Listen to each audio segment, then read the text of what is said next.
Bienvenidos a su concurso favorito. Mi nombre es Manuel Hernández y vénganse, vamos a preguntarle a alguien para que se gane $1.000.000. Acompáñame, Ulises. Bueno, aquí tenemos un moreno, acompáñame. Oye, amigo, ¿quisieras ganarte $1.000.000? Me encantaría, ¿qué tengo que hacer? Solo necesitas responder 8 sencillas preguntas. Nada más, para ganarte $1.000.000. De acuerdo, Así. dígame. Entonces respóndeme, ¿sabes acaso lo que es una derivada? Yo sí sé. ¡Huela! ¿Quién sos? Caballero, dígame, ¿sabe? La derivada viene siendo una herramienta del cálculo que nos ayuda a medir cómo está cambiando una cantidad respecto a otra. Hablando en términos simples, es la tasa de cambio de una función en un tiempo dado. Digamos que si una función no está describiendo la posición de un objeto con respecto al tiempo, la derivada de esta función estaría representando la velocidad. Es decir, que tan rápido cambia el objeto de una posición a otra. Este valor nos expresa que tanto f de x, cuando x varía un valor pequeño de h. Tengo miedo. Correcto, caballero, exactamente. Pero ahora dígame para qué sirve.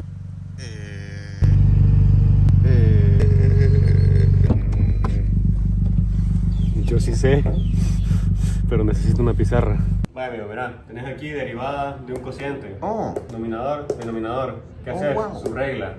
Primero derivado por el segundo, menos el primero por el segundo derivado entre el denominador al cuadrado. Aplicas un poquito de álgebra y te queda 2x a la cuarta menos 3x al cuadrado, a la cuarta menos 3x al cuadrado, entre x a la sexta. Más álgebra, de aquí ya solo es aplicar álgebra. Y llegas a la conclusión de que tu derivada de x cuadrado más 1 entre x al cubo es menos 1 entre x al cuadrado menos 3 sobre x a la cuarta. Aplicas la regla de la suma, la regla de la potencia, la regla del cociente y la regla del producto.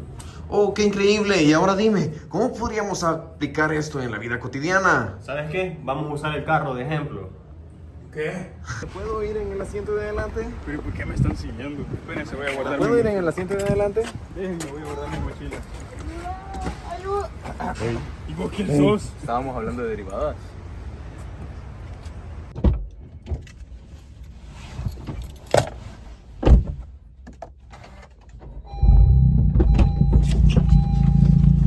¿Qué pasó? ¿Qué pasó? ¿Qué hacen aquí? ¿Por qué se están subiendo a mi carro? ¡Regresamos! ¿Por qué se están subiendo a mi carro? Porque vamos a hacer el En experimento. nuestro proyecto usaremos las derivadas para analizar dos cosas que pasan todo el tiempo cuando manejamos un carro: cómo acelerará al arrancar y cómo irá gastando gasolina mientras se conduce. Serán situaciones completamente reales y perfectas para entender lo que significa una tasa de cambio. Para estudiar la aceleración, iremos tomando los datos de la velocidad del carro en distintos momentos usando una aplicación de medición. Con esta información, construiremos una función que mostrará la velocidad según el tiempo, a la que llamaremos velocidad de tiempo, donde v será la velocidad y t será el tiempo. Después sacaremos la derivada de esa función. A por t es igual a velocidad derivada por tiempo, que representará la aceleración instantánea, o sea, qué tan rápido cambiará la velocidad en cada momento. Esto nos ayudará a ver con claridad en qué parte del recorrido el carro acelerará más fuerte y cuándo empezará a estabilizarse. Luego analizaremos el consumo de combustible midiendo cuántos litros se gastarán en función de la distancia recorrida. Con esos datos formaremos otra función, c de x, donde c será el combustible usando x como la distancia. Al derivarla obtendremos c derivada de x, que mostrará la tasa de consumo en cada tramo. Es decir, cuántos litros se gastarán por kilómetro dependiendo de cómo se maneje. Gracias a esto pudimos ver de manera clara cómo la aceleración y el consumo de gasolina están conectados y cómo el cálculo nos ayuda a explicar esos cambios con números y lógica. Y entonces dígame, ¿qué datos conseguimos? Bueno, pues aquí tenemos una tabla en la cual representamos un tramo recorrido desde la UCA hasta la Gran Vía, ida y vuelta en un total de 3.6 kilómetros aproximadamente. Luego tenemos que aproximadamente por kilómetro se consume lo que son 0.085 litros de gasolina. Y así pasamos a lo que es el gasto acumulado, que el cual sumando todos los datos nos da un total de 1.020 litros consumidos en el tramo recorrido que habíamos dicho.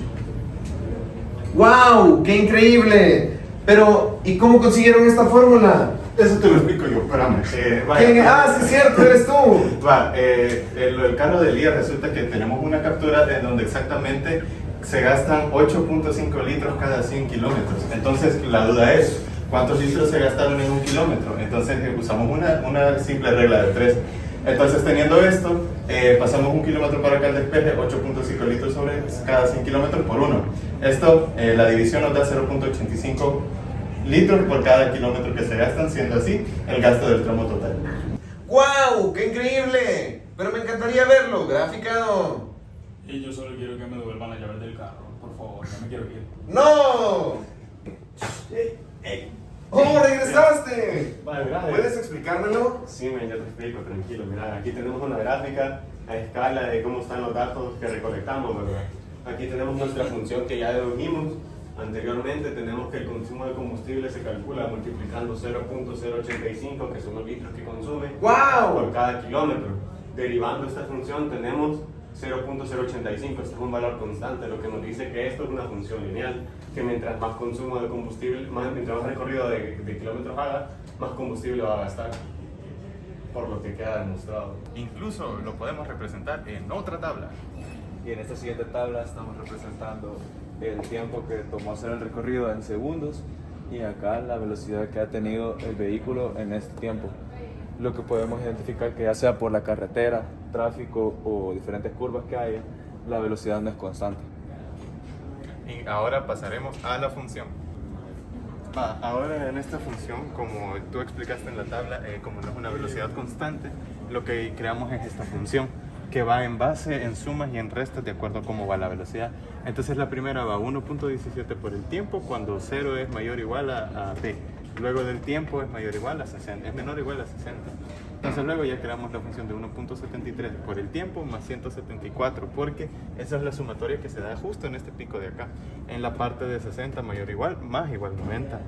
Entonces, ya en la parte final tenemos menos 0.0009 t al cuadrado, porque en una parte de la tabla exactamente se detiene totalmente el carro debido al tráfico. Entonces luego pasar por esa etapa se suman 0.43 debido al tiempo. Esto sería menos 10 cuando el tiempo es de 90 menor o igual a t, cuando esto es menor o igual a 30. Entonces luego ya tenemos aquí la gráfica donde vamos viendo que no es algo constante, sino que es algo seccionado. Entonces aquí existe un pico y luego ya se mantiene la velocidad constante. Entonces aquí es cuando mayor se existió, aquí entramos a tráfico y luego se continuó. Entonces luego ya derivando para encontrar la aceleración, nos encontramos que hubo 1.17 de aceleración cuando está en la etapa de 0 menor o igual del tiempo menor o igual a 60. Luego hubo menos 1.73 de aceleración cuando estuvo entre 60 menor o igual al tiempo menor a 90. Y ya por último, junto con la derivada, en la parte donde se existió el mayor frenón fue en menos 0.0018 por el tiempo más 0.43, que es cuando empieza a acelerar en 90 mayor o igual más del tiempo, por menor o igual a 330, así dándonos a entender que en una carretera no nos mantenemos en constante y así funciona la aceleración en la vida cotidiana. A lo largo del trabajo, comprendimos que la derivada es una herramienta clave del cálculo, que permite medir cómo cambia una cantidad con respecto a otra. En palabras simples, sirve para analizar el ritmo o la velocidad con que algo varía, ya sea la posición, la temperatura, la energía o, en nuestro caso, la velocidad y el consumo de combustible de un vehículo. Aprendimos que existen diferentes formas de resolver derivadas, desde la fórmula general del límite hasta las reglas más prácticas como la del producto, cociente o cadena, que facilitan el proceso sin perder su sentido matemático.